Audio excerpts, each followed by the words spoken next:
na namin sa Mindanao. Meg Zubiri, isinusumpa ka na namin na taga Bukidnon. Utang ina mo. Hambugiro ka, matapang ka. Sige. Lumabas ka. Kung matapang ka, lumabas ka, pumunta ka rito.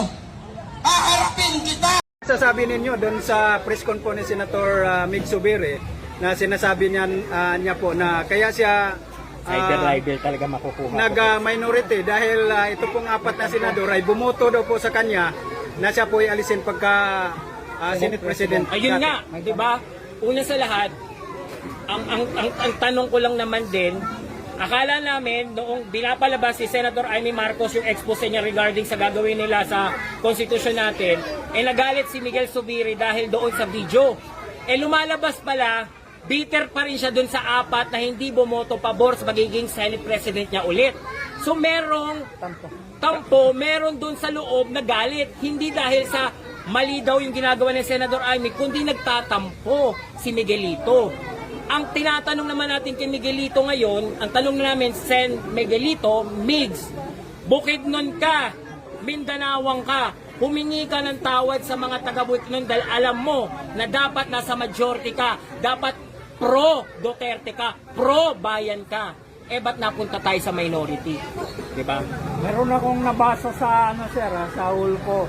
So hindi naman daw impeachment yung kinatatakutan ng minority. Ang kinatatakutan nila yung mali-malita na yan na makakalkal. Ano masasabi mo? Ayun nga, siguro. Ako naman, ang pakiusap ko kay Senadora Pia Cayetano, simulan na natin.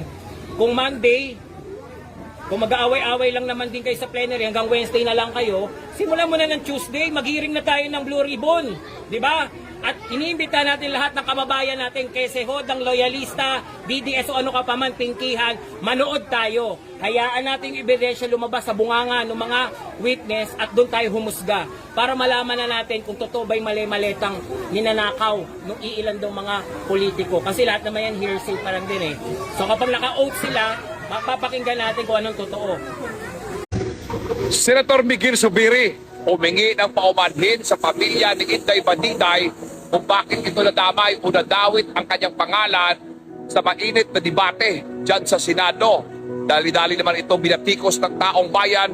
No way, Senator Migs, dahil po mismo ang lahat na kumakalaban dito sa ngayon at lalong-lalo na ang mga kumukontra at lumalaban po dyan kay President Rodrigo Roa Duterte at kay Vice President Sara Duterte ay tila ngayon nagkakaisa para batikusin ito at hindi na susuportahan pa kailanman itong si Senator Miguel Zubiri. Dagdag pa ng taong bayan, tapos na kami sa iyo dahil po mismo pinapakita mo na ikaw ay taga Mindanao pero hindi ka anak ng Mindanao at ipinagkanulo mo. Dagdag pa ng mga netizens, kailanman hindi mo na maibabalik ang aming pagtitiwala, lalong-lalo na natag ka ngayon, alam namin ang kulay mo at kailanman hindi mo na kami maloloko. Yun ang kakaganapan sa ngayon.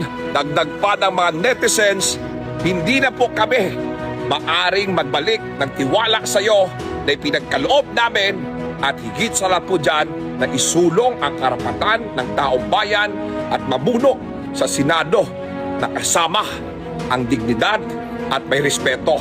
Para sa karagdagang impormasyon, manatili po kayo nakatutok. Ito po yung bantay ng OFW, DJ Sordo Salanat, New York.